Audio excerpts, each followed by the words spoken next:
I'm Nomsa Mabila. I am from Shawula, but I now work for COSPE ELP, Eco Lubombo program. It's a partnership program with the Eco Lubombo program and COSPE.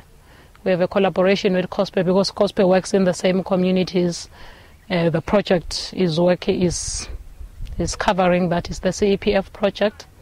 And I am based in COSPE as the ecotourism coordinator there.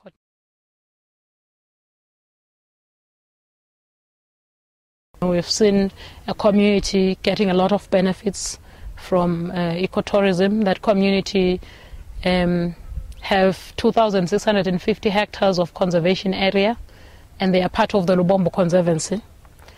And I then moved to, because the CEPF project is all about replicating the Shawula experience to other communities in the Lubombo. So that is why I moved from Shawula. I'm still part of Shawula, but I'm working in all these other communities.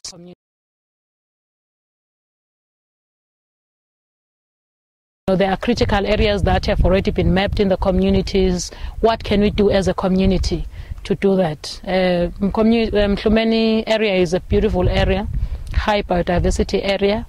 A vegetation survey has just been done recently, and the results are, are wonderful. And if you look at that area with all its gorges, it's very beautiful with a high ecotourism potential.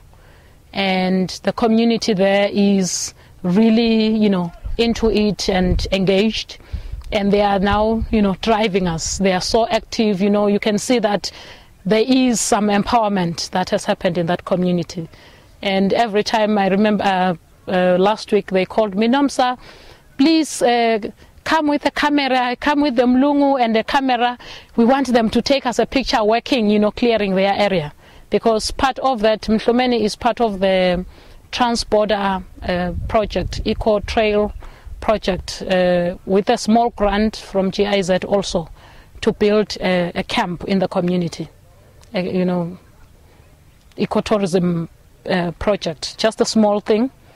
And they are already working on that. So it's easy for us to relate, all this natural resources management and tourism. That it all works together, and you really have to make sure that there is something for the tourists to come and see in the area. So there is a lot of energy in that community that I've never seen before. And to me, who has started working in that community last year, and I found a lot of dynamics. The first meeting, people were like fighting, they could not agree on one thing. And they'll go to the chief, someone will be speaking a different language, but to get that community now, to be pushing us and say, we see, there are benefits that will come out of this. So the education part has really helped in that community.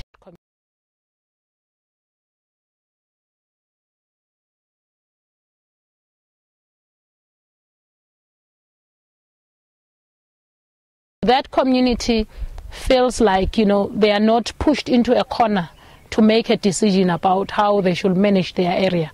But they have been given, information. They have been, all the awareness raising is helping them to decide. And some of them are already saying, no, we really have to discuss now.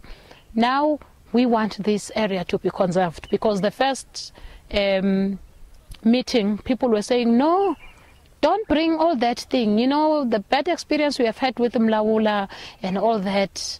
And if we bring conservation to our area, no, it's a bad idea. People are killed because they are poaching, and, Mlawula is bad for us. We don't want this thing. And what about our Kekli? Where are we going to graze? But now with this mapping session and all the awareness, it's the community now that are saying, you know what, we really have a problem here. We must solve it soon before we lose anything.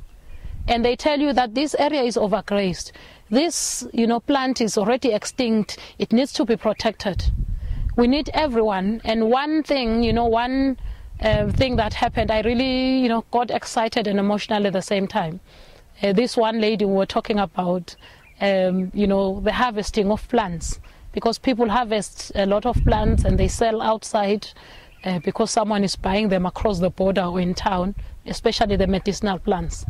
And they were saying, we have the culprits, and this lady, the way they were saying, the culprits, we brought them into the group so that they are part of the group, because this group that we were with in the morning is young people representing the Kekli farmers, representing the harvesters, representing traditional healers.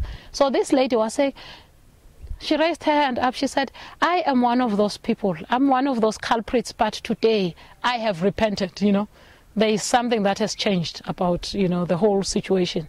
So that, to me, is the achievement.